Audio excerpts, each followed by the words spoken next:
We're going to be... I think I'll probably cut this walk out. Okay? No, ignore these people. Definitely cutting it out. Definitely cutting it out. Blah, blah, blah, blah, blah, blah, blah. Man, more and more and more often as I'm going through now, Guild Wars Beyond stuff is starting to crop up. God, we'll get to it, and we'll get to it, game, don't worry. Okay, so here we are, we're in the Majesty's Rest. We haven't seen this for a very long time. You remember, if you've seen Prophecies, I made the walk from Kryta all the way over to the Maguma, just because it pissed me off how Divinity Coast, when you completed that mission, it just warped you all the way to the Druid's Overlook. I remember how disappointed I was when I first played the game and that happened. So I wanted it to be on like on the Prophecies Let's Play, that it was like the way it should have been, and you guys could actually experience the more, what in my opinion, the more interesting way of it going would have been. I know that the game was based on anti-grind, so hopping people around like that's, you know, goes without saying that they do that a lot. But, you know, walking around, if you're not having fun walking around on the game, then maybe you're just not enjoying the game. It's not up to the developers to skip you from place to place in order to keep you playing. I just didn't really agree with it. But anyway, so we have seen this place before. And indeed, when we walked past... See, my big problem with a lot of commentary with Prophecies was that there's so much in this world, but we hadn't seen much of it.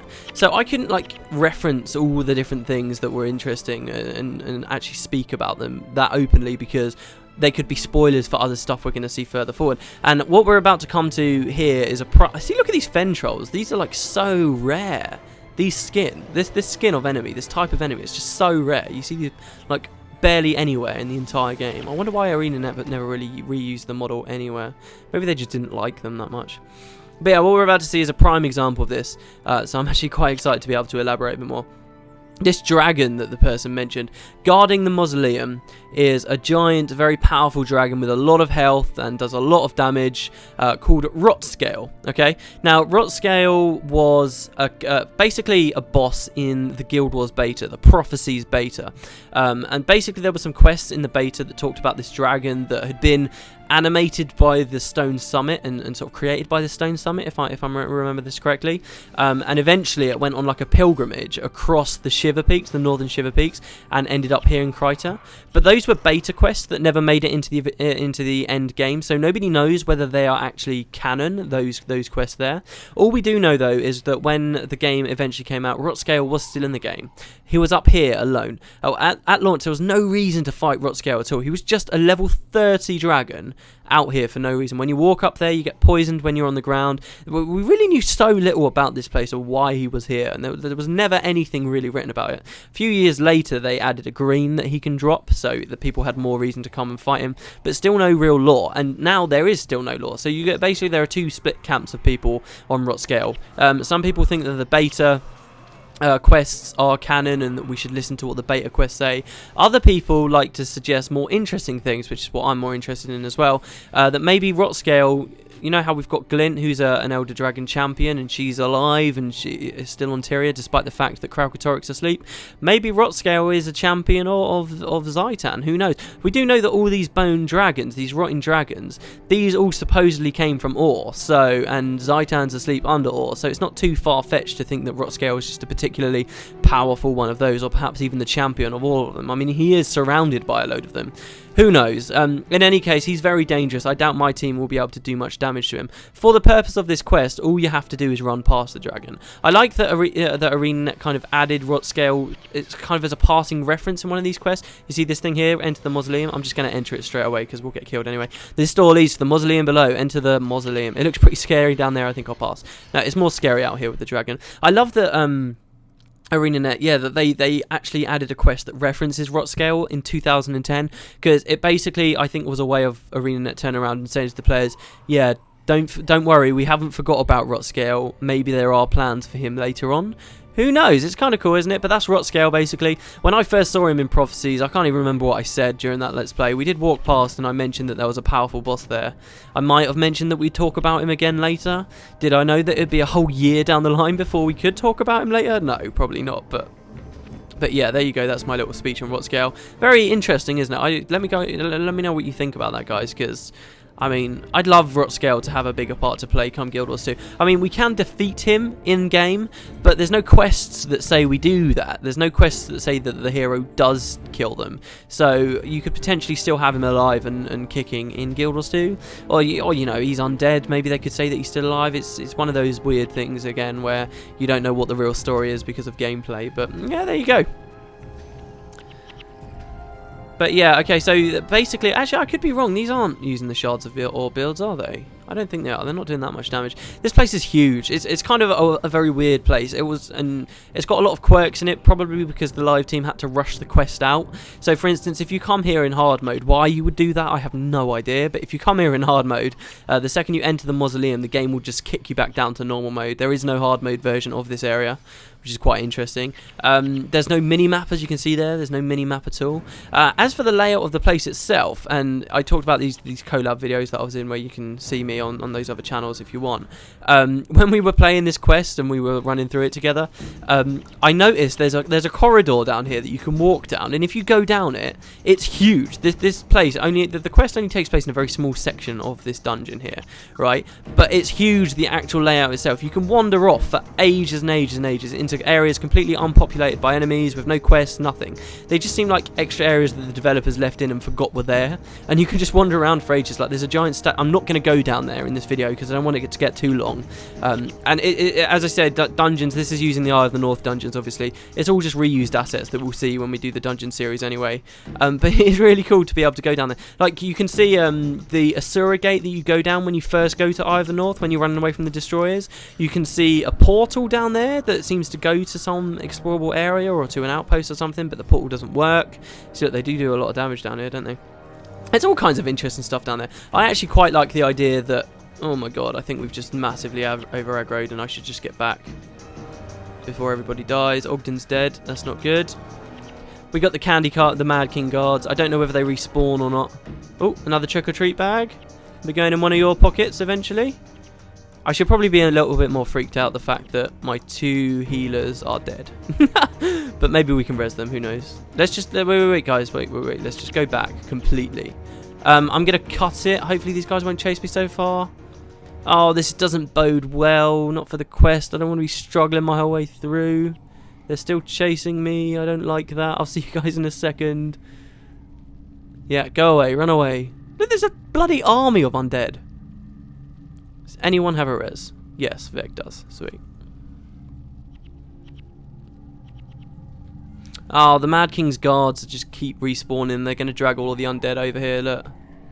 Brilliant. Alright, well, we're going to have to try and fight them or wipe. You can wipe down here. You don't get kicked if you wipe. So we'll see what happens. At least half of the undead have left and half have stayed. It's good enough for me. Whew, there we go, that's them all dead. Alright, so the quest itself, we're just going to be going to these sarcophagus here, like the elegant ones. You see these this elegant sarcophagus, and we're just going to be searching them all for the quest. It's random, basically. You can click as many as you want, and eventually you'll find one with a suitable corpse. Most of the time, though, you're just going to get a pop-up of undead that are going to try and kill you. And the idea of the quest is just keep going along until you find the right one. Hopefully we won't have to go too deep.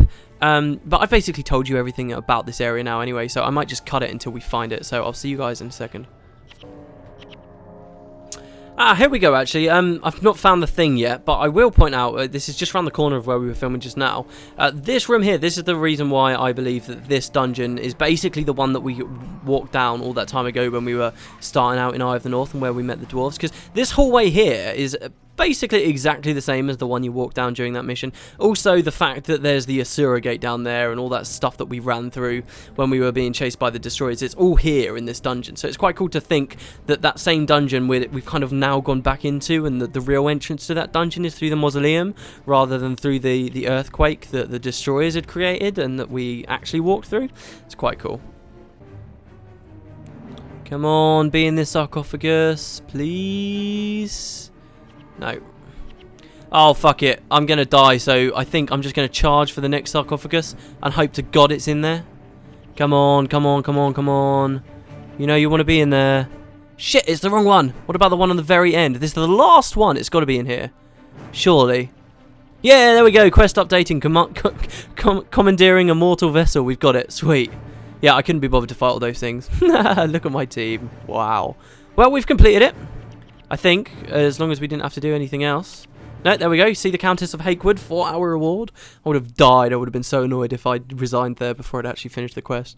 Like, I had to kill the final undead or something. Ugh. So there we go, this is the second quest in this chain. I should probably clarify, I've kind of said it a little bit, but only a while ago in the Halloween series. In 2010, they actually added 2 quest chains, one in Kryta and one in Alona, sort of all over Alona. Of course, this one is far longer than the one that was added in Alona, and it's the first one we're doing. But so we will be seeing the Alona one soon enough. But we've done 2 out of 3 for that.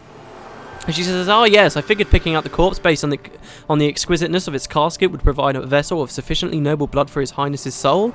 Oh, don't give me that look. We would have used King Thorn's actual body, but, well, let's just say the revolting masses got rather creative with it after his untimely demise. I assure you, you would not want to have been tasked with fetching that cadaver. Here's something for your troubles. You may want to wash your hands, by the way. Yeah, I have been just wandering around with corpses. Alright, here we go. This is the last one. So, the time draws near. Can you feel it? The seals that divide this world from our realm grow weaker. We must press on. And we still means you. I've located our final target, the Igneous Ettins, which can be found on Perdition Rock. Wait, is that Ingenious? I've always thought that was Igneous, because it was like fire, you know. Ingenious? That's spelled ingenious, isn't it? Well, whatever. The Ettins. Ages ago, when King Thorn still ruled Kryta, the Ettins sought to overthrow it. Really, the Ettins, the stupid Ettins, or are they ingenious? Who knows? They hatched a plan, a cunning one, I will admit, to dispose of our most exalted liege by means of a rock. A rock bigger and more improbable than even your wildest imaginings can fathom. Don't try. In response, King Thorn found those responsible, the smartest of the Ettins, and banished them to Perdition Rock. Ah, so it's definitely ingenious, right? And there they have remained, biding their time and plotting their revenge. If our king is to return to this world, this Ettin threat must be extinguished. They must not be allowed to prevent his coming. Alright, I'll teach those Ettins a thing or two. The prospect alone is too terrifying for me. Right, so this is the last one, and it's just this one's just so annoying. I may just cut the whole thing out. Basically, we're going to be coming back out here. This is a cool place, though. I like that there's another quest here, because there's never enough quests around. Who was the other guy? It was Pyre, wasn't it? There's never enough quests around the Fire Island chain, because most of it's just missions, right? So all you get is Perdition Rock. One little bit of advice that Guild Wars Buddy actually advised I say, because honestly there's so little to talk about in this quest. We're just going to be wandering around killing Ettins. One thing, if you're playing along with me, guys, bring lots of signets of capture here if you're actually going for the skill hunter tiles, because there's a lot of bosses that you can capture stuff from, so do be aware of that. But yeah, basically we've just got 3 Ettins to kill. One's here, and then one's all the way over there, and you just walk around killing them. There's no dialogue whatsoever, so I may just speed the whole thing up. I mean, I think we're on like at least 20 minutes for the quest I just did, so I'll see you guys in a second. Actually, yeah, sounds good to me. Whoa. Oh, hold on, guys. No, I'm not skipping this quest. I just like leaned back, started relaxing. We just killed the first Ingenious Ettin, right? Okay, and all these Hydras start coming. I looked in my inventory. This is really only just hitting me while I'm filming these videos. I looked in my inventory, and look, I don't know how long it's been here, but we've got a birthday present. Of course, because it's been a year. Peter is now a year old. Look at that. Happy first birthday. Okay, so for those of you who don't know, because I've never really actually explicitly set out and described what this is. Essentially, also I'm not infused, so I have to avoid the jade bows and stuff. Essentially, what happens in Guild Wars is when your character becomes a year old, you get a present, and when you open the present for every year that your character's been alive, you get to open the present, and you'll get a mini pet in it for the first 6 years. For the first 5 years, sorry. When you hit your 6th birthday, you instead get a tonic instead. But basically, within all of these presents, there are lots of different mini pets you could potentially get. The really common ones are white mini pets. That's what Charlie is. Charlie's a white second-year birthday mini pet, or is he first year? I think he's a second-year mini pet. So when I got Charlie, the mini pet, after I'd reached level 20 and we couldn't use him as a tonic anymore, what I did, I went off camera and bought a second-year mini pet that had come out of someone's present. But you can also get slightly rarer ones. You can get purple ones, which are slightly rarer. You can even get a gold one. Every year there's a single gold mini pet that you can get out of one of these presents. So for the first, there's 2 gold ones. So for the first year, I think it was Rurik and the Lich, potentially, or one of those is the second year, I can't quite remember. And for every year, there's also a green one, which is the rarest. So first year green one is Bone Dragon. You can actually get a Bone Dragon from the present. So yeah, I just looked in my inventory and we've actually got a birthday present. I can't believe. So let's open it. I'll open it on camera. I doubt we'll get anything good. I've never really had anything good from these. Let's see what we get. So we got a Whiptail Devourer. I've had like a million of these. So there we go. This is a new mini pet for Peter. Essentially, this should be his first mini pet, not Charlie. Because really, if you're not going to buy anything, this would be your first. Wow, but there you go. Should we name the Whiptail Devourer? Or should I give it away?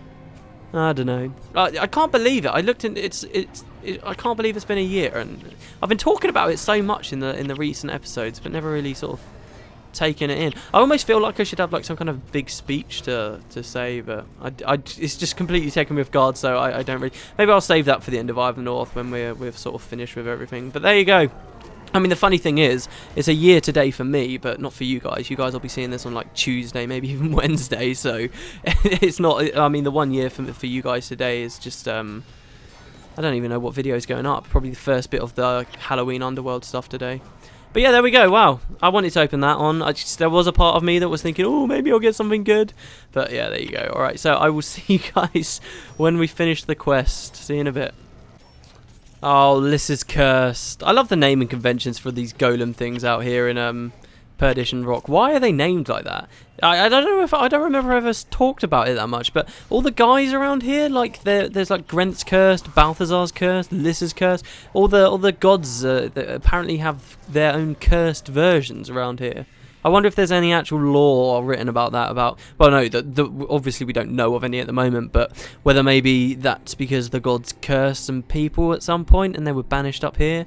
I mean, what exactly are the abominations? They're not like typical undead, so it's quite weird. They don't seem to be undead that came as a result of the Vizier or from Ore, at the very least. Anyway, here's the last Ingenious setting, and I realised something. Check it out. These guys here, I was right. These guys are called Igneous settings, the regular ones, and for the quest, you get these special ones called Ingenious settings. Because these are play on words. Very, very tricksy of you there, ArenaNet. So, this is the last one. As you can see, this is the path I took. It's just... I don't know why this quest chain is so long in comparison to the Crichton one.